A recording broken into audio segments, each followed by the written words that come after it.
पुण्य गौतमजी हाम्रो साथमा हुनुहुन्छ। पुण्य सर, यसलाई हार्दिक स्वागत छ। Thank you so much sir. आराम हुनुहुन्छ पुण्य सर? ठिक छु। अब इजरायल इरान वारको बारेमा हामीले सुरुदेखि कुराकानी गर्दै आयौँ होइन। ट्रम्पले हान भनेपछि हानियो, ट्रम्पले रोक भनेपछि रोकियो होइन त? अब यस्तो हो, अहिले फुल फेजमा ट्रम्प मात्रै निर्णायक छैनन्। ट्रम्प हेर्दा डिसिसिभ देखिए, तर ट्रम्प जसरी बुलेट ट्रेनको गतिमा इजरायल इरानको युद्धमा घुसे, त्यहाँ कुदे, त्यो उनको लागि काउन्टर प्रोडक्टिभ हुने भएपछि ट्रम्प अहिले छटपटिएका छन्। र डोनाल्ड ट्रम्पले जसरी भारत र पाकिस्तानको बिचमा मैले युद्ध विराम गराएको भनेर क्रेडिट लिए होइन, एक हदसम्म त्यो होला पनि। त्यहाँ चाइनाले जब इन्डियालाई सपोर्ट पाकिस्तानलाई सपोर्ट गरेपछि ट्रम्प आत्तिएर त्यहाँ युद्ध विराम गराउने एउटा माहौल बनाए। त्यसै गरी मध्यपूर्वमा उसको सबभन्दा भरपर्दो विश्वसनीय एलाई इजरायल र उसको सबभन्दा पपेड बेन्जामिन नेतान्याहुले इरानलाई खरानी बनाउने कसम खाएका थिए र उनीहरूले खरानी बनाउँछौँ भनेर अगाडि बढिरहँदा हामीले धेरै बयान गर्नु पर्दैन। बुसेर, फोर्दो लगायत 3वटा आणविक भट्टीमा निर्मम प्रहार बुसेरमा गरेन, 3टा आणविक भट्टीमा निर्मम प्रहार बुसेर त रसियाले बनाइदिया हो, त्यस कारण त्यसमा गएन होला। निर्मम प्रहार गऱ्यौँ र त्यो ध्वस्त बनायौँ। अब उसले युरेनियम प्रशोधन गरेर आणविक बम बनाउन सक्दैन भनेर घोषणा गरे। आखिर सिज फायर भयो होइन। सिज फायर लगत्तै आज BBC र CNN ले नै एउटा न्युज ब्रेक के गरेको छ भने पेन्टागनकै लिक भएको एउटा रिपोर्ट अनुसार चाहिँ अमेरिकाले प्रहार गरेको बमले चाहिँ ती आणविक भट्टीहरू कुनै पनि पूर्ण रूपमा क्षति भइसकेका छैनन् भन्ने समाचार सम्प्रेषण गर्यो। त्यस पछाडि ट्रम्पले पनि प्रतिक्रिया जनाएका छन्। ट्रम्पले चाहिँ मलाई बदनाम गराउनको लागि चाहिँ यिनीहरूले फेक न्युज बनाए भनेका छन् होइन। खास यसो हेर्दाखेरि पनि सेटेलाइट इमेजरी हेर्दाखेरि पनि जुन अमेरिकाले त्यत्रो चाहिँ प्रोपोगेन्डा गरेर होइन दुनियाँलाई देखाएर जुन बम्बिङ गरेको थियो त्यसले खासै त्यति ठुलो क्षति भएको जस्तो देखिएन क्या। तर एकाएक सिज फायरको एलान गर्नुको पछाडि मुख्य कारणहरू चाहिँ के हुन्? सिज फायरको एलान गर्नुको पछाडि आयतुल्लाह अली खुमेनी सर्वोच्च धर्मगुरुको पत्र लिएर, भावुक पत्र लिएर इरानी विदेश मन्त्री अब्बास रसिया भिजिट गर्छन्। उनलाई धेरै महत्त्व दिइन्छ। तपाईँलाई एउटा इन्ट्रेस्टिङ कुरो भनिदिउँ कि रसियन विदेश मन्त्री सेर्गेई लाभ्रोभ उनको काउन्टर पार्ट हो। अनि त्यसपछि रसियन पूर्व राष्ट्रपति डिमित्री मेडवेडेभ पनि त्यही मिटिङमा छन्। भ्लादिमिर पुटिन छन्। पुटिनका प्रेस सचिव डिमित्री पेस्कोभ छन् र क्रेमलिनका महत्त्वपूर्ण जेनरलहरूलाई अघि पछि लगाएर राखेर र विदेश मन्त्रीको पनि एउटा जम्बोरी त्यहाँ पुगेर वास्तवमा त्यहाँ एक प्रकारले भन्यो भने त्यो भावुक पत्रबाट भ्लादिमिर पुटिन प्रभावित पनि भएको बुझिन्छ। उनले आयतुल्लाह अली खुमेनीले सर्वोच्च नेताको हैसियतले लेखेको पत्र यस्तो छ कि म 86 वर्षको पुगेँ र संसारका 2वटा आणविक गुण्डाहरू अमेरिका र इजरायलले हाम्रो अस्तित्वलाई खरानी बनाउने शैतानी कसम खाएका छन्।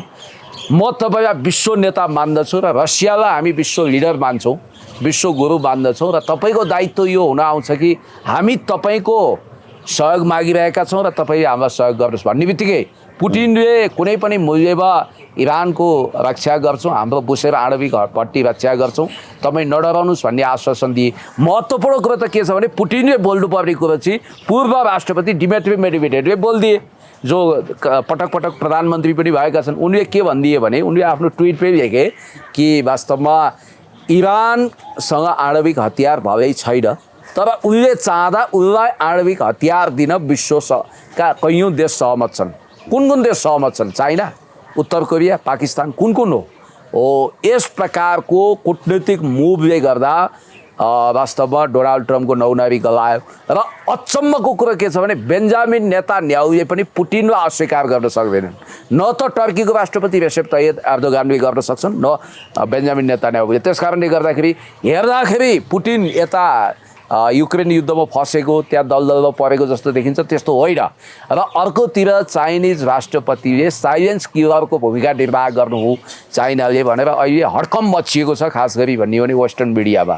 र चाइनाले जुन जुन लडाकु जहाजहरू डिप्लोय गर्छ, जसरी इन्टरकन्टिनेन्टल ब्यालिस्टिक क्षेपास्त्रहरूले पठाउन सक्छ, र अर्को अचुक अमोघ अस्त्र भनेको स्ट्रेट अफ होर्मुजको जगडमहरू, जहाँबाट तपाईँलाई थाहा छ अरब सागर हुँदै हुने व्यापारको ठुलो हिस्सा ओगट्छ र त्यो जलडम्बरलाई इरानले बन्द गरिदिने धम्की दियो मात्रै होइन। त्यसले अमेरिकालाई चाहिँ त्यति प्रभाव पर्दैन थियो भन्छ नि फेरि। होइन, उसका एलआईहरू खतरा के पर्दैनन्, उसको व्यापारमा असर पर्दैन। र एउटा कुरा हेर्नुहोस्, आज मिडल इस्टमा कतार बाहेक कुनै पनि देशले इरानलाई अस्वीकार गर्न सकेका छैनन्। र इरानका सर्वोच्च धर्मगुरु आयतुल्लाह अली खोमेनीको इमेज भनेको कर्नल गद्दाफी र सद्दाम हुसेन पछि विश्वको कद्दावर मुस्लिम नेताको रूपमा दर्ज भएको छ। र आजको अवस्था हेर्दाखेरि सिज फायर भयो, तर त्यो सिज फायर पनि पूर्ण रूपमा त्यसको पालना भएन। खास गरी कतारमा चाहिँ कतारका सैन्य क्याम्पहरूमा इरानले सूचना दिएर, अमेरिकालाई सूचना दिएर एट्याक गरौँ र इजरायल पनि हामी युद्धको लागि तयार छौँ भनेर अहिले पनि बारुदका गन्धहरू सुँघिएको छ। धेरै ठुलो तनाव छ, लफडा छ।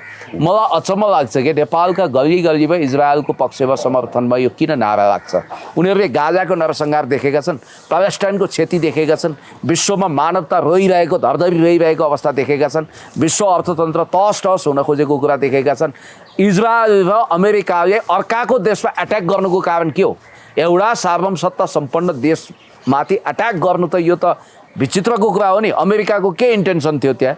आज उले नाटोलाई बिउजाउन खोजेको डोनाल्ड ट्रम्प चौतर्फी रूपमा असफल हुँदै गएका छन् र उनी आफ्नो पुरानो नीति अन्तर्गत उनले पलटवार गरेर आफूलाई नै कमजोर बनाएका छन्। र यो अवस्थामा अब सम्भावी यो छ कि वास्तवमा मुस्लिम वर्ल्ड, चाइना र रसियाको जुन प्याचअप छ र साथमा अफ्रिका र क्यारिबियन क्षेत्रको पनि एउटा महागठबन्धन बनेको छ। यसले अमेरिका र इजरायललाई आइसोलेटेड गरेको छ। आज इजरायललाई खोलेर साथ दिन मिडल इस्टमा कोही पनि आएन। किन होला त? किनभने इजरायल आफै घमण्डी भयो। हामीलाई त हेर्नुहोस्, हामी इजरायलको पक्षमा पनि ढल्किँदैनौँ, इरानको पक्षमा पनि कोल्टिँदैनौँ। हामीले जे देखेको त्यो बोलियो। इरान भनेको मुस्लिम देश भइकन पनि त्यो देश सोबर मानिन्छ, जेन्टल मानिन्छ र इरानीहरू आक्रामक छैनन् भनिन्छ। उसले आफ्नो देशलाई विकसित गर्नको लागि, त्यो देशको रक्षाको लागि होला, युरेनियम सम्वर्धन गर्यो होला, आणविक हतियार प्राप्त गर्ने उद्देश्य यो होला। अब हेर्नु, शक्तिशालीले यहाँ कथा लेख्दो रहेछ, आणविक अप्रसार सन्धिबाट डेमोक्रेटिक पिपल्स रिपब्लिक अफ कोरियाले हात झिक्यो। अनि आइएइएको प्रतिवेदनमा मानेन, उसले आणविक ऊर्जा एजेन्सीको प्रतिवेदन मानेन। आणविक बम पनि उसले परीक्षण गर, हाइड्रोजन बम पनि परीक्षण गर। आज उत्तर कोरियाको लोहा मान्नको लागि संसार बाध्य छ र अमेरिकाले समेत उसलाई रिकग्नाइज गर्छ। भन्ने बित्तिकै यहाँ के रहेछ भने जसका लाठी उसैका भैँस भन्थे नि, संसारमा पनि जोसँग आणविक हतियार छ, जोसँग मजबुत अर्थतन्त्र छ, त्यसलाई मान्ने रहेछन्। अब हाम्रो त पासपोर्टै कमजोर, हाम्रो भिजै कमजोर, हामीलाई त मान्दै नमान्ने, हामीसँग केही पनि छैन, हामीसँग कुनै स्पिरिचुअल पावर पनि त्यस्तो देखिएन। त्यस कारणले गर्दाखेरि आज इरान र इजरायल बिचको जुन वार छ यसलाई एक प्रकारको प्रक्सी वार भनिन्छ र यो साम्य भएन भने यो तपाईँको भारत र पाकिस्तानको युद्ध जस्तो होइन, यसले थर्ड वर्ल्ड वारको रूप लिन सक्छ। पर्ल हार्बरमा जसरी एट्याक भएको थियो होइन, त्यसको अर्को रूप हुनसक्छ र हिरोसिमा र नागासाकीलाई जसरी छेदविच्छेद बनाएको कुराको इतिहास छ, त्यो दुर्दान्त इतिहास कतै नदोहोरियोस्, आणविक हतियारको प्रयोग गरेर युद्ध नहोस् भनेर अहिले संसार सजग भएको अवस्था छ। र यसपछि खास गरी परिपक्वता देखाएको भनेको रुसी महामहिम राष्ट्रपति भ्लादिमिर पुटिन र चिनिया राष्ट्रपति सी जिनपिङले नै हो। र सेक्युरिटी काउन्सिलमा पनि यो विषयमा क्लेम गर्नेवाला हुनुहुन्छ र संयुक्त राष्ट्रसङ्घको महासचिवलाई त बिचरा बनाइयो। एन्टोनियो गुटेरेसले त ट्विटरमा स्ट्याटस लेख्ने भए केही पनि गर्न सक्नु भएको छैन। सुन्नु, यो एउटा कुरा तपाईँले अघि हामी इरानको पक्षमा छौँ भन्नुभयो होइन। अब यहाँ पहिलाको कसैको पक्षमा छैन हो के, न इरानको न कसैको पक्षमा भन्दा पनि इरानको पक्षमा जसरी तपाईँले बोलिरहनु भएको छ नि त, एक हिसाबले भन्दाखेरि इरानको पक्षमा बोले जस्तो देखिन्छ। इरानको पक्षमा बोले होइन र?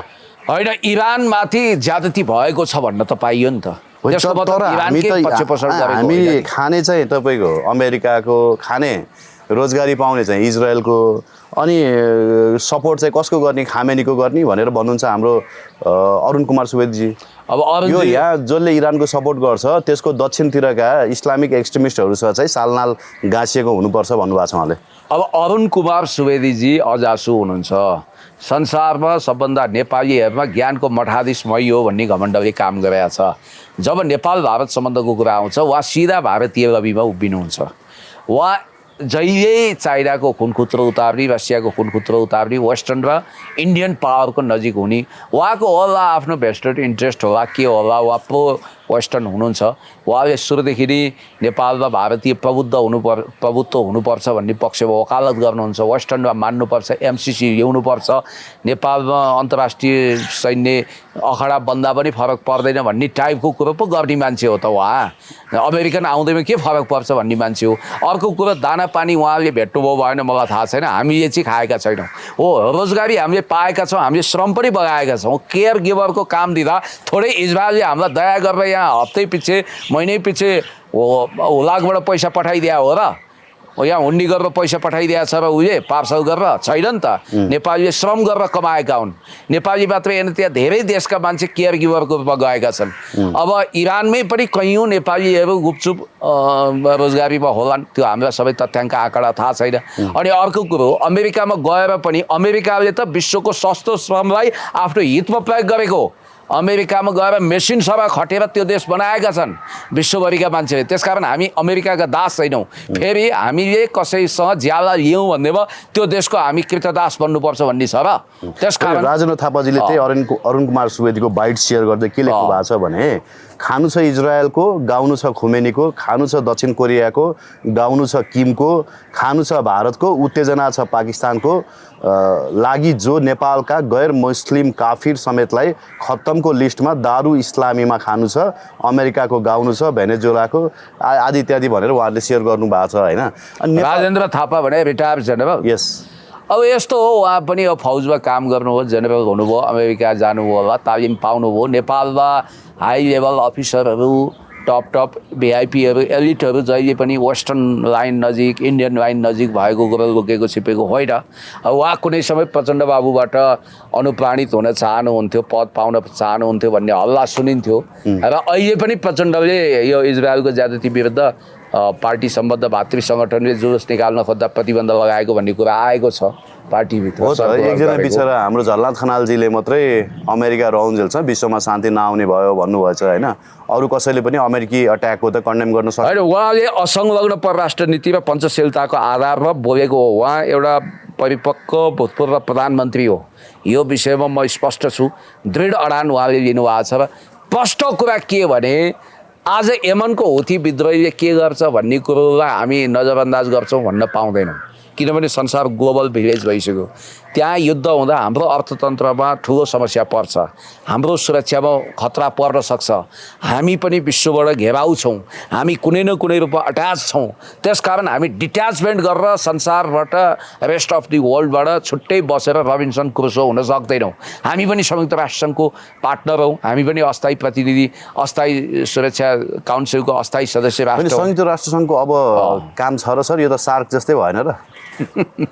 अमेरिकी राष्ट्रसङ्घ मात्रै भएन र। अब किनभने युएन चार्टर अमेरिकाले फलो गर्दैन, युएन चार्टर नै तपाईँको इजरायलले फलो गर्दैन। अनि त्यही कमजोर राष्ट्रहरू र गरिब राष्ट्रहरूलाई मात्रै दबावमा राख्नको लागि चाहिँ चाहिने हो र युएन। अब युनाइटेड नेसनको स्थापना हुँदै यसको केही फन्डामेन्टल क्यारेक्टरहरू स्थापित गरियो। खास गरी भन्ने हो भने सेकेन्ड वर्ल्ड वारमा एक्सिस अफ इभिल विरुद्ध खडा भएका 5 राष्ट्र, धुरी राष्ट्रहरू, शक्ति राष्ट्रहरू, अमेरिका, रुस, तत्कालीन सोभियत सङ्घ, चीन, अनि त्यसपछि बेलायत र फ्रान्स, यी देश लिग अफ नेसन्सका मेम्बर थिए र तिनीहरूलाई नै संयुक्त राष्ट्रसङ्घको स्थायी सदस्य राष्ट्रको रूपमा भिटो पावर दिइयो। भिटो पावरको पनि सबभन्दा बढी प्रयोग गर्ने भने अमेरिका, त्यसपछि रुस, त्यसपछि चीन आउँछ होइन। यहाँनिर के छ भने तपाईँले जुन जुन रेजोल्युसन गर्नुभयो युएन अन्तर्गत, चार्टरहरूमा हस्ताक्षर गर्नुभएको छ, संयुक्त राष्ट्रसङ्घको बडापत्रको कुरा गर्नुहुन्छ, बडो लक्ष्यदार भाषण गर्नुहुन्छ, युनाइटेड नेसनको मिसनहरू चलिरहेको हुन्छ। नेपालमै भन्दियो अब हामी एनपिटी पनि मान्दैनौँ होइन, आइएईएलाई पनि हामी मान्दैनौँ भनिसक्यो। अन्तर्राष्ट्रिय आणविक ऊर्जा एजेन्सी होस् या अन्तर्राष्ट्रिय आणविक अप्रसार सन्धि होस्, यो कुरोलाई धोती लगाइदिएको त उहिले हो त। या त शक्ति राष्ट्रले जसको शक्ति उसैको भक्ति गरिरहेछ। तपाईँलाई एउटा कुरो भनिदिउँ, 1990मा जतिखेर क्याम्प डेभिड सम्झौता भयो त्योभन्दा ठिक अगाडि मध्यपूर्वको लागि क्याम्प डेभिड सम्झौता एउटा ल्यान्डमार्क सम्झौता मानिन्छ, त्यसलाई अहिले च्याचुत बनाइदिए। त्योभन्दा अगाडि तत्कालीन सोभियत सङ्घका राष्ट्रपति मिखाइल गोर्बाचोभ, जसले नोबेल पुरस्कार पाउनुभयो, र अमेरिकी तत्कालीन राष्ट्रपति बुवा बुस अर्थात् सिनियर बुसको बिचमा एउटा सम्झौता भयो, strategic arms reduction treaty, START 2। त्यसमा एउटा सम्झौता के थियो भने उनीहरूको बिचमा भएका आणविक हतियारहरू 2/3 कटौती गर्ने, त्यो सबभन्दा पहिला कसले उल्लङ्घन गर्यो? रुसले होइन, अमेरिकाले। जब उसले तपाईँको त्यो हतियार कटौती गर्न मानेन, $3 ट्रिलियन वारमा, $3 ट्रिलियन वारमा once upon a time Bill क्लिन्टनको फिनान्सियल एडभाइजर भएका प्राध्यापक जोसेफ स्टिग्लिजले सिधा लेख्नु भएको छ, उहाँले नोबेल पुरस्कार पनि पाउनु भएको छ, संसारमा आणविक उन्माद मचाउने पहिलो देशमा अमेरिका पर्छ। बिल क्लिन्टन मात्रै यस्तो राष्ट्रपति हो जो 90 को दशकपछि कम्पेरेटिभली तुलनात्मक रूपमा शान्तिप्रिय राष्ट्रपति मानिन्छ। त्यसपछि तैविषेक बाराक ओबामा पनि फसेका छन् युद्धमा होइन, उनी पनि अतिवादी भएर गए।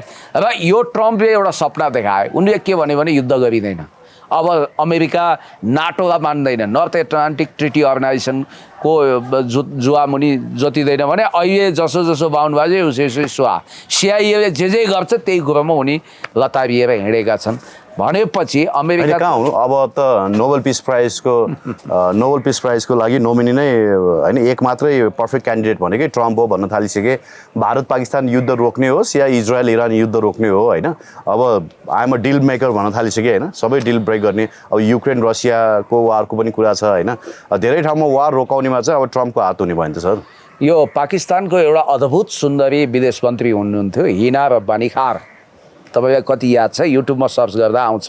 हिना रब्बानी खारको सुन्दरताबाट पुटिन मात्रै मोहित भएनन्, संसारका धेरै शासकहरू पनि मोहित हुन्थे भनिन्छ। जसरी पाकिस्तानको थाक्सिन सिनावार्ता प्रति मोहित हुन्थे, अहिले उनको छोरीलाई पनि हेरै गर्छन् रे। कहिलेकाहीँ रमाइलो पनि गरौँ न है, रोमान्टिक कुरो पनि गरौँ। ती परम सुन्दरी तर विद्वान विदेश मन्त्रीले एउटा कुरा भन्नुभएको छ, के भने अमेरिकी all time best legendary diplomat Henry किसिन्जरले एउटा कुरा हिना रब्बानी खारलाई भन्नुभएको छ, तपाईँलाई तालिम कसले दियो? म चाइनिज डिप्लोम्याट पछि संसारमा एसियामा सबभन्दा बुद्धिमान डिप्लोम्याट तपाईँको ठान्छु, पाकिस्तानको। तपाईँहरू कुन रसायनले बनेको हो भनेर तपाईँलाई एउटा अचम्मको कुरो गरौँ, त्यो पाकिस्तान टुक्रिएदेखि नै भारतको दबावमा छ र त्यसलाई कसले बिथोल्न खोजेन। हिजो सोभियत युनियन र भारत एक ठाउँमा आउँदा समेत पाकिस्तानलाई तबाह गर्न सकेन। चाइना त कमजोर शक्ति थियो, माओ सेतुङले कति आड दिन सक्थे। जब तपाईँको हिन्द महासागरसम्म रसियन बेडा आइसकेका थियो, पाकिस्तानलाई खाइदिने नि भनेर इन्दिरा गान्धीले शपथ खाइन्।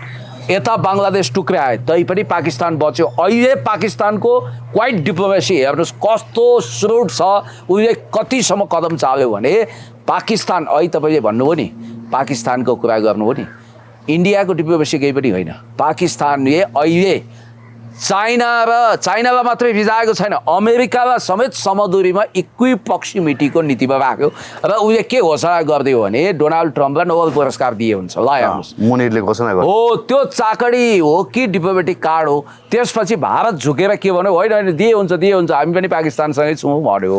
र हेर्नुहोस् है पाकिस्तान कति पछाडि, जबकि अक्सफोर्ड पढेका त्यत्रो युनिभर्सिटीबाट तालिम लिएका भारतको परराष्ट्र सर्भिसबाट आएका खुङखार हिजोका डिप्लोमेट पिताकै सन्तान एस जयशङ्कर समेत हेरै भए। पाकिस्तानले अफेन्स गर्यो, उनी जति विद्वान विदेश मन्त्री त पाकिस्तानसँग छैन। तर पनि पाकिस्तानले यो गरेको के हो भने उसले डोनाल्ड ट्रम्पलाई एउटा नार्सिसिस्ट लिडरको रूपमा बुझेको छ। आत्ममुग्धतामा रमाउने डोनाल्ड ट्रम्प कसरी नर्थ कोरियाको सर्वोच्च नेता किमसँग अभिभूत भए, प्रभावित भए र आज पाकिस्तानलाई भनिन्छ भारतलाई भन्दा दिलबाट पाकिस्तानमा मन पराउँछ अमेरिकाले। र अब अहिले त हिजो मैले इन्डियन मिडिया हेरेको थिएँ, पुरै पाकिस्तान त हाइब्रिड कन्ट्री भयो अरे, क्या फ्युजन भयो अरे पाकिस्तान र चाइना। त्यहाँ प्याचअप मात्रै होइन, स्ट्राटेजिक एलाइ मात्रै होइन, ऊ फ्युजन भयो अरे। र यतिसम्म झुटो प्रचार गर्छन्, म दङ्गै परेँ। तपाईँ अघि मैले अनौपचारिक कुरो गर्दै थिएँ, एउटा झुकिएर मैले भारतीय च्यानल हेरेको छु, सी जिनपिङ सिकिस्त भनेर। पहिला पनि यो कोरोना कालमा सी जिनपिङको शासन गयो भनिरहेको थिएँ, सिद्धियो सी जिनपिङ सिकिस्त रे के कारण के रे भने चाइनिज राष्ट्रपति सी जिनपिङ बहुत शौकिन छन् रे पाकिस्तानी सुन्दरीको लड्को। अब यतिसम्म घटिया, नेपालको सम्माननीय प्रधानमन्त्री समेत चाइनिज राजदूत इस्किया भनेर जोड दिए। यस्ता हावादारी मिडिया, भारतीय मिडियाको त कुरै नगरौँ, भारतीय मिडिया हेरेर धारणा बनाउने मान्छेहरू त बेवकुफहरू मात्रै हुन् होइन। तपाईँले भन्नुहुन्थ्यो नि इस्लामाबाद खर्लपै खाइसक्यो, अघिल्लो रात सुत्दा लाहोरमा कब्जा गरिसक्यो भने भोलिपल्ट गुटुटु पाकिस्तानले खेलिरहेको थियो। अब कसरी मतलब मेन स्ट्रिम न्युजहरू नै लगभग त्यही प्रकारको छन् क्या। जी न्युज हेर्नुहोस् तपाईँ, आज तक हेर्नुहोस् होइन, अधिकांश न्युजहरू हेर्नुहोस्। त्यो रविश कुमारको हेर्नुपर्ने हुन्छ अब अहिले त्यही भए त रविश कुमारको चल्छ, ध्रुव राठीको चल्छ त, अर्को देशभक्त भन्ने छ होइन, उनीहरूको चल्छ त। नत्र उनीहरूले त त्यो प्रोपोगान्डा बाहेक केही पनि नबेच्ने भयो। अर्को त्यो मनोज गजमेरले क्यारिकेचर गर्नुभएको थियो, अर्को एउटा बेच त्यहाँ साह्रै ठुलो हाहाकार गर्थ्यो। त्यो मोदीको गोदी मिडिया हो त्यो। कता अब यस्ता हावादारी फन्टुस कुराहरू अब हुँदा हामी सबै त हेर्नुहोस् युवराज सर, तपाईँले यति मेहनत गरेर भिडियो बनाउनुहुन्छ, ठिकै छ होइन। यहाँ हामी अहिले कन्क्लुजनमा अहिले आउँ होइन, वारकै कुरा सकिएको छैन। सुन्नु न, अब अहिलेलाई सिज फायर होइन यथावत छ, तर जति बेला पनि यो सिज फायर ब्रेक हुनसक्छ भन्छन् होइन, यो चाहिँ कतिको ट्रु होला सर? अब यो कम्प्रिहेन्सिभ पिस एकर्डमा नगइकन सिज फायरको कुनै औचित्यता नै छैन मलाई जहाँसम्म लाग्छ। कसले कति बेला हान्छ भन्ने त्रास अझै पनि छ भन्दैछन् कि हुनसक्छ रे। सिज फायर भने त युद्ध विराम न हो, युद्ध सिद्धिएको भने होइन नि त। इजरायलले यो किसिमको क्षति चाहिँ अहिलेसम्म कुनै पनि युद्धमा बेहोर्नु परेको छैन भन्छ होइन। अहिले इरानले जुन आक्रमण गर्यो त्यसले इजरायललाई पनि ठुलो क्षति भएको हो। ए बाबा, तेल अभिभका जुन भग्न भवनहरू तपाईँ देख्नुहुन्छ, इन्टरनेसनल मिडियामा पनि आएको छ, र मोसादको नाकै मुनि भएका विस्फोटहरू, त्यहाँ भएका एक्चुअल मानवीय क्षति इरानले चाहिँ क्षति देखाइदिँदो रहेछ। ल हेर, हामीलाई यसरी हान्यो, हाम्रो अवस्था यो छ। इरानले कम्पेरेटिभली प्रोपोगान्डाभन्दा बढी यथार्थमा विश्वास गरेको देखियो। म यो इरानको समर्थन गरे होइन, इरानीहरूको चरित्र पनि फन्डामेन्टलिस्ट मुस्लिमहरू जस्तो होइन। यहाँ त अब तालिबानमा गाली गरेर नहुने भइसक्यो सर। तालिबानको अहिलेको रूपान्तरण हेर्दा तपाईँ छक्कै पर्नुहुन्छ। देश विकासको लागि फड्को हानिरहेछन् त्यस्तो कट्टरपन्थीहरू। इथियोपियाको अर्थतन्त्र धाराशाही भने हामीभन्दा धेरै अगाडि पुगिसक्यो। तपाईँ इब्राहिमको विषयमा त छुट्टै सोध्नै गर्नुभएको छ। बुर्किना फासोमा कति प्रगति छ, र अहिले मुस्लिम वर्ल्ड हिजो जस्तो फन्डामेन्टलिस्ट छैन।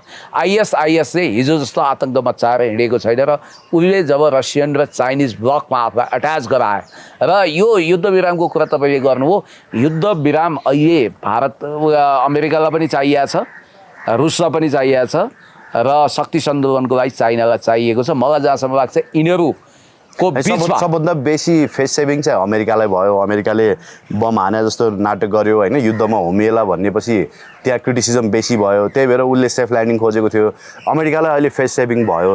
तर पनि के भन्छन् भने जानकारहरू, अब इरानले चाहिँ आफ्नो होइन पावर चाहिँ बढाउन खोज्छ, उसले आफ्नो एयर डिफेन्समा अब लगानी गर्छ, चाइनासँग उसले अझै बढी चाहिँ होइन हात हतियारहरू खरिद गर्छ।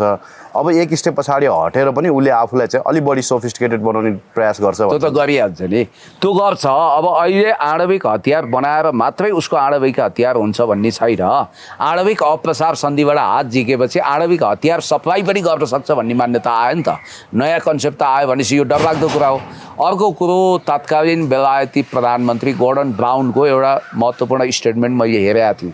उहाँले के भन्नुभएको रहेछ भने यो सिज फायर चाहिँ रसिया, चाइना र अमेरिका र वेस्टर्न युरोपको बिचमा हुनुपर्छ अरे क्या।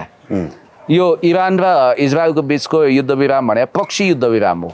यसको अर्थै छैन। मेन सुपर पावर र गोर्डन ब्राउनको दाबी के छ भने रसियन राष्ट्रपति भ्लादिमिर पुटिन र चिनिया महामहिम राष्ट्रपति सी जिनपिङले नमानेको हुनाले सिज फायर कम्प्लिटली भएन। ल यस्तो एनालाइसिस छ उनीहरूको। किनभने एक चरण इजरायललाई सिकाउनु पर्छ भन्ने पक्षमा उनीहरू गएका छन्। इजरायललाई सिकाउनु भने अमेरिकालाई सिकाउनु, ट्रम्पलाई राम्रोसँग पाठ नपढाइकन हुँदैन। यसपटक यो उपयुक्त मौका आएको छ भनेर उनीहरूले हेरिदिएका छन्। र मलाई जहाँसम्म लाग्छ यो मामिलामा कतारको एयरबेसमा हमला गरे पछाडि पनि ट्रम्प हच्किएका हुन्छ अवश्य। किनभने कतार उसको राम्रो एलआई हो नि त। अमेरिकाको मध्यपूर्वमा अरब मुलुकहरूमा राम्रो एलआईको रूपमा कतार स्थापित छ, र आर्थिक सुपर पावरको रूपमा पनि ऊ उभर्दै आएको थियो। तर यसबाट अमेरिकाले वास्तवमा लाभ उठाउन खोजेको हो। अब हुन त कतारको उप्रतिको योगदान माया त अब अपरम्पार छ। हिजोको साउदी अरेबियाको भन्दा राम्रो एलायन्स उसको बनेको छ। अब त्यत्रो सुन जडित प्लेनै उपहार दियो के अरे के गर्यो होइन। फेरि ट्रम्पको सबभन्दा ठुलो कमजोरी के भने यिनी व्यापारिक पृष्ठभूमिबाट आए, नार्सिसिस्ट छन्। हिजो जोन बोल्टनसँगको यिनको लडाइँ भने नि विशुद्ध व्यक्तिगत हो। अमेरिकी रणनीतिक सुरक्षा सल्लाहकार जोन बोल्टन। अब एलन मस्कसँग उनको लडाइँ भने पर्सनल रहेछ, व्यापारिक सम्बन्ध भन्ने बित्तिकै अमेरिकाले अहिले पाएको एकजना हरफनमौला टाइपको राष्ट्रपतिको लहरको कारण पनि यो युद्ध भड्किएर गएको हो र मलाई जहाँसम्म लाग्छ यो शान्तिको कुरामा इजरायल एकदमै अमेरिकालाई याचना गरिरहेको अवस्थामा छ र अब सम्भवतः इरानले पनि रुस र चीनले युद्धविराम गर्नु भनेर हरियो झन्डा देखायो भने पछाडि हट्दैन इरान। ओके, अब नेसनल पोलिटिक्समै आउँ होइन। यो भिजिट भिसा प्रकरण निकै बल्झेको थियो। एउटा छानबिन समिति क्याबिनेटले बनाएछ, त्यो पनि पूर्व मुख्य सचिव शङ्करदास बैरागीको नेतृत्वमा होइन। अब रासोपा के भन्छ भने दुधको साक्षी बिरालो राखे, नेताहरूकै गुडबुकको लिस्ट होइन, गुडबुकमा भएको मान्छेलाई ल्याएर चाहिँ नेतृत्वमा राखे पछाडि अब यसले छानबिन गर्ने होइन, छलछाम गर्छ भन्छन् के। अब यस्तो हो नि, शङ्करदास बैरागीलाई अविश्वास किन गर्नु भन्छु क्या म पहिलो कुरो। होइन, अनलाइन खबरले त लेख्यो थियो हिजो बाल होइन अख्तियारबाट बचेका व्यक्ति भनेर लेख्यो त। यस्तो सुन्नु न, अख्तियार त कहिलेका सज्जन मान्छेलाई पनि लाग्न सक्छ होइन, अख्तियार लाग्न सक्छ, त्यस्तो हुनसक्छ। तर शङ्करदास बैरागीको काबिलियतलाई तपाईँ शङ्का नगर्नुहोस्, किनभने म व्यक्तिगत रूपमा उहाँलाई चिन्दछु। मेरो निकट सम्बन्ध छ भनेर होइन, उहाँ परराष्ट्र सचिव हुनुहुन्थ्यो। उहाँलाई कम्पेरिटिभली डेमोक्रेटिक विचारको प्रशासक मानिन्थ्यो, काङ्ग्रेस निकट भनौँ न। अनि काङ्ग्रेस निकटै भइसक्यो होइन नि, तर उहाँको प्रोफेसनलिजमको म तपाईँलाई कुरा गर्छु। केपी शर्मा ओलीज्यू प्रधानमन्त्री भइसकेपछि शङ्करदास बैरागीलाई हटाउनुपर्छ परराष्ट्र मन्त्रालयबाट। त्यहाँ अब प्रदीप गेवालीज्यू हुनुहुन्थ्यो मन्त्री होइन, भनेको प्रदीप गेवाली उहाँको काबिलियतसँग यति प्रभावित हुनुभयो कि उहाँले हटाउन चाहनु भएन। भनेको मतलब होला राष्ट्रपाललाई शङ्का होला एउटा पूर्व प्रधान न्यायाधीश वा न्यायाधीशको नेतृत्वमा छानबिन समिति गठन होस् अथवा संवैधानिक बडीको एउटा प्रतिनिधिको नेतृत्वमा होस् भन्ने थियो होला। एउटा प्रशासकको नेतृत्वमा भिजिट भिसा प्रकरणको अनुसन्धान गरियो। शङ्करदास बैरागीसँग अहिले अन्तर्राष्ट्रिय सम्बन्धको राम्रो नलेज छ र भिजिट भिसा अन्तर्राष्ट्रिय सम्बन्धको राम्रो नलेज होला। तर कुरो के भने तीर्थराज भट्टराईसँग त अर्किड अपार्टमेन्टमा सँगै बिहान बिहान मर्निङ वाक जान्छन् रे भनेर डाक्टर स्वर्णिम वाग्लेले सङ्घीय संसदमै आरोप लगाउनु भएको छ। अब त्यस्तै गरी ब्युरोक्रेसीको मान्छेहरूसँग पनि उहाँहरूको सम्बन्ध त राम्रै होला। तर के भने जो माथि आरोप लागेको छ अहिलेको गृहमन्त्रीमाथि, अनि उनीहरूले सिफारिस गरेको व्यक्तिको नेतृत्वमा छानबिन समिति बने पछाडि यो त दुधको साक्षी बिरालो भएन र सर। त्यो शङ्काको सुविधा लिन सक्यो, ठ्याक्कै त्यो हुन्छ भन्ने पनि छैन। हामीले प्रशासकहरूमाथि एक चरण भरोसा पनि गरौँ न के प्रतिवेदन आउँछ। रविको लागि चाहिँ संसदीय समिति बनाउने, उनको लागि चाहिँ अनिखेरि छुट्टै समिति बनाउने, त यो त भएन भन्छन्। त्यो चाहिँ अलिकति ब्यालेन्समा देखिएर भन्ने गुनासो आएको छ, ठिकै छ। अब यस्तो संसदीय समिति बनाउनु किन आतिनु पर्ने र भने मर्निङ वाक संसदीय समिति त पोखरामा नि बनाए, प्रदीप अधिकारीलाई दोषी पनि देखाए, बिचरा अहिले पनि पदमा बसिरहनु भएको छ, तलब खाइरहनु भएको छ, अख्तियारमा फाइल गएको छ भनेको छ, अख्तियारले मुद्दा चलाउँदैन के त्यो त संसदीय उपसमितिको प्रतिवेदनलाई अख्तियारमा पुर्याएको छ, त्यसमा हतार नगरौँ, मुद्दा लाग्ला, त्यो विषय अनुसन्धानमा छ होइन। अब पशुपति क्षेत्र विकास कोषको भ्रष्टाचारको मुद्दा लाग्दैन सबै लाग्छ। आज माधव नेपाल चाहिँ साँच्ची बरु उता जानुभएछ बयान दिन, जानु होला, उहाँ त जानै पर्छ। त्यहाँ विशेष अदालतले उहाँलाई बोलायो होला, पत्र काट्यो होला, तारिक पर्चा जारी गर्यो होला, उहाँ जानुभयो। अब उहाँको मुद्दा त चलिसक्यो, मुद्दाको प्रक्रियामा हुनुहुन्छ, न्यायिक प्रक्रियाबाट निरूपण हुन्छ। शङ्करदास बैरागीसँग कसको उठबस छ, कसको मर्निङ वाक छ, कसको चिया पार्टी छ भन्ने कुरो महत्त्व राख्दैन। एउटै घरमा बस्ने दाजुभाइको बिचमा पनि भिन्नता हुनसक्छ। त्यस कारणले गर्दाखेरि एक चरण शङ्करदास बैरागीको नेतृत्वमा के प्रतिवेदन आउँछ त्यो हेरौँ। मलाई जहाँसम्म लाग्छ अहिले भिजिट भिसा प्रकरणमा कुनै पनि गृहमन्त्री अछुतो रहेर निक्लेलान् भन्ने मलाई लाग्दैन। धेरै पेचियो मामिला छ यहाँ। तीर्थराज भट्टराईको कुरो त म गर्नै चाहन्न, किनभने ती त वास्तव प्रशासकको रूपमा पनि एउटा प्रशंसा गर्न लायक व्यक्ति परेनन्, हाम्रो नजरमा गिरेका व्यक्ति हुनु नि होइन। उनको विषयमा म धेरै व्याख्या विश्लेषण गर्न चाहन्न र मलाई जहाँसम्म लाग्छ अहिलेको अवस्थामा भिजिट भिसा प्रकरणमा राष्ट्रपालले लिएको स्ट्यान्डलाई म ठिक भन्छु, सन्तुलित भन्छु। तपाईँहरू यो स्ट्यान्ड लिनुहोस्, किनभने तपाईँहरूले एउटा जोखिम त मोल्नु हो। भोलि तपाईँकै सभापति रवि लामिछाने माथि पनि छानबिन गर्ने अप्सन खुल्ला राख्नु, यो राम्रो कुरा हो। डेमोक्रेसी भयो, राम्रो सुनिन्छ होइन। उता रवि लामिछानेको पार्टीमा महामन्त्रीको लफडाको आफ्नो आन्तरिक कथा व्यथा छँदैछ होइन। अब निर्वाचन आयोगले कसलाई रिकगनाइज गरौँ, अहिले कविन्द्र बोराकोटी फुल फेज महामन्त्री, मनिष झा फुल फेज स्पोक पर्सन भनेर त्यो पार्टीले डिक्लेयर गरेको अवस्थामा फेरि अब म त पोलिटिक्समा विश्वास गर्ने मान्छे, डिफ्याक्टो डिजुरे आदि इत्यादि कुरा होला, तर मैले मान्ने भने त राष्ट्रपालले जसलाई महामन्त्री भन्नु त्यसैमा मानियो। अहिले भीमरावलजीले म उपाध्यक्ष छु भनेर हामीले मानिदिनु पर्छ र पर्दैन नि। भीमरावलजी ठिक हुनु होला गलत हुनु होला त्यो आफ्नो ठाउँमा छ। त्यसैले मैले भन्न खोजेको भिजिट भिसा प्रकरणको आँखी झ्यालबाट हेर्दाखेरि नेपालको आन्तरिक राज्य व्यवस्था प्रणाली जर्जर छ र यहाँ कमिसन तन्त्रको जालो छ, यहाँ भ्रष्टाचार र माफियागिरीको सिन्डिकेट छ र यसलाई नतोडेसम्म केही हुँदैन। पहिला हामी त्यो के गाउँतिर यसो बाटोतिर जाँदाखेरि अनि अब यता सडक बोर्ड भन्ने थियो होइन एउटा, थाहा छ? सडक बोर्डले त मेन हाइवेमा उठाउँथ्यो, गाउँतिर पनि यस्तै बाँस राखेर क्या ढाट राखेर पैसा उठाउँथ्यो भने मासु भात खानलाई। त्यो काम चाहिँ खालि मासु भात खानलाई मात्रै हो क्या। अब त्यो एयरपोर्टमा ढाट राखेर पैसा उठाउनु भन्दा बरु सबैलाई जान्दै भइहाल्यो। अस्ति आर्जु राणाले त भन्नुभएको थियो विदेश गएर त सबै चकाचक भएछन् होइन। अब नाङ्ले पसल राख्नेहरू अहिले चाहिँ स्मार्टफोन हातमा बोकेर स्मार्ट तरिकाले हिँड्ने भइसके, सबैलाई जान्दै भइहाल्यो नि। किन यो मलाई थाहा रहन्छ नेपालीहरू विदेशमा गएर पसिना बगाउँछन्, श्रम गर्छन्, 2 पैसा कमाउँछन्, आफ्नो घरबार सुधार्छन्, रेमिटेन्स दिउँछन्, देशलाई बचाउँछन् भन्ने उहाँलाई जानकारी रहन्छ कि के पढ्नु हो उहाँले? उहाँले त्यही भन्नुभएको हो नि, सबैको राम्रो भएको छ होइन, हाम्रै सन्तानलाई पनि हामीले विदेशमा पठाएको हौँ होइन, त्यही भएर विदेश गयो भने रोइलो गर्नु पर्दैन भनेर छाउपडी बसेकालाई सर्पले टोकेर हत्या गर्यो भन्ने मान्छे पनि उहाँ नै हो। त्यस कारण सर्पले हत्या गरे त हो नि टोकेपछि। अब भाषा मतलब उहाँको ज्ञान चेतनाको लेभल, उहाँ डक्टरेट हो, सबै हो, त्यो होला। तपाईँलाई एउटा कुरा के भनौँ भने देशमा अब यस्तो परिस्थिति आयो कि गुन्डा आवारा माओवादी लफङ्गाहरूप्रतिको आकर्षण चुलिदो भयो। अब हुँदा पुट्ठा हल्लाएर नाच्ने काभ्रेली समिति, सिन्धुपाल्चोकी समिति, सिन्धुली समितिले चुनाव जित्लान् जस्तो भइसक्यो।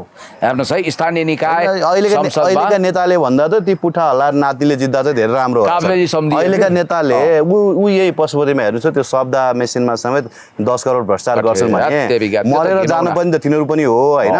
तिनीहरू चाहिँ त्यही मेसिनमा पनि भ्रष्टाचार गर्छन् भने नि अनि यिनले देश बनाउँछन्, तिनले भन्दा त बरु ती काभ्रेली समितिले बनाउलान् सर। त्यस कारणले गर्दा अब काभ्रेली समितिप्रतिको भरोसा। आज बिहान एउटा अनौठो कुरो मैले तपाईँ अनौपचारिक भनिदिएको थिएँ, अब फेरि यहाँ सेयर गर्छु। पहिलोपटक सोसियल मिडियामा एकजना प्राथमिक विद्यालयको टिचर हुनुहुन्छ, त्यो चिया खानुहुन्छ, राजनीतिप्रति उत्पात उहाँको रुचि छ र मलाई उहाँले बोलाउनुहुन्छ कि बिहान म लाइभ बस्नु अगाडि यसो बिहान झिसमिसेमा पुग्छु। उहाँले मलाई के भन्नु भने पुण्यजी अब एउटा आशाको किरण त देखा पर्यो है भन्नुभयो क्या। के भयो सर भने एकदम तपाईँलाई रियल कुरा सुनाउँदैछु, सबै त्यो फेरि उहाँका कुरालाई विश्वास गर्छन् कि त्यहाँ। त्यो यतिले पनि त अहिले परिपक्व राजनीति गर्ने भएछ, यतिले देश चलाउँछु भनेको छ। यी नेता फेल भएपछि एकचोटि चान्स त दिनु पऱ्यो भन्नुभयो।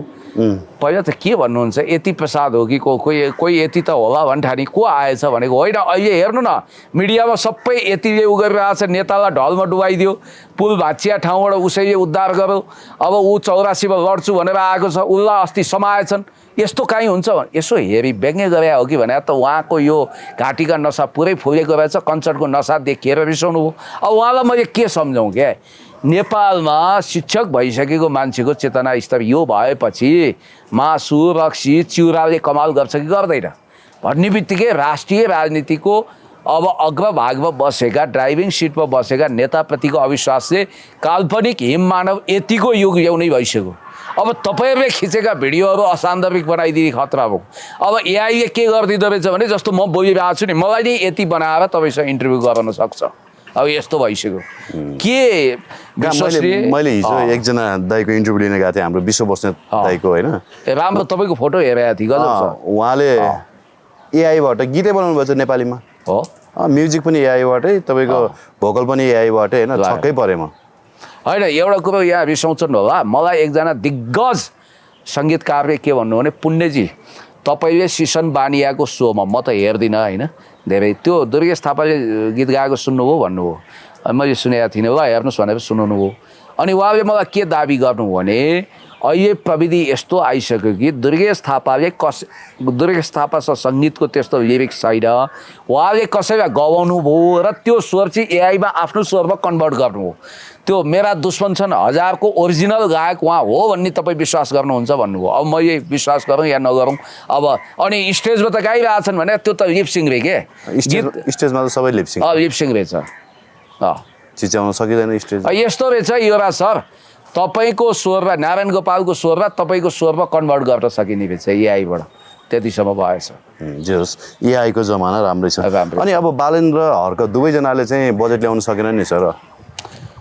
यी दुई पात्रलाई भयङ्कर गाह्रो छ, किनभने यिनीहरूको कार्यपालिका एउटालाई माओवादीले सिद्ध्याउने भयो, अर्कोलाई एमाले सिद्ध्याउने भएन। होइन सिद्ध्याउने भन्दा पनि कार्यपालिका भन्ने हाम्रो जुन त्यहाँ छ नि, नगरपालिकाको पनि सुपर बढिरहेछ। त्यो वडाध्यक्षहरूले कहिलेकाहीँ कुकुरले पुच्छर हल्लाउने होइन, पुच्छरले कुकुर हल्लाएसरको नगरपालिकालाई थर्र बनाएर हल्लाउँदा रहेछन्।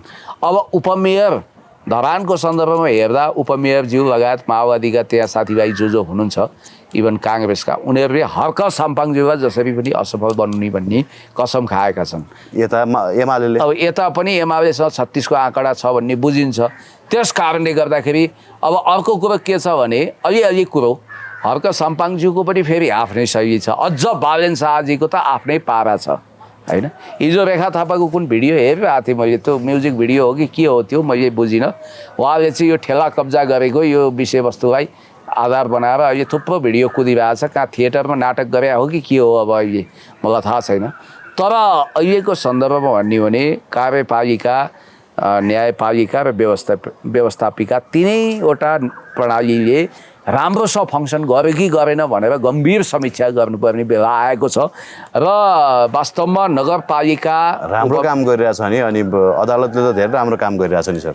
हाम्रो गणेश दाईले पाउनुभयो होइन, सफाइ पाउनुभयो।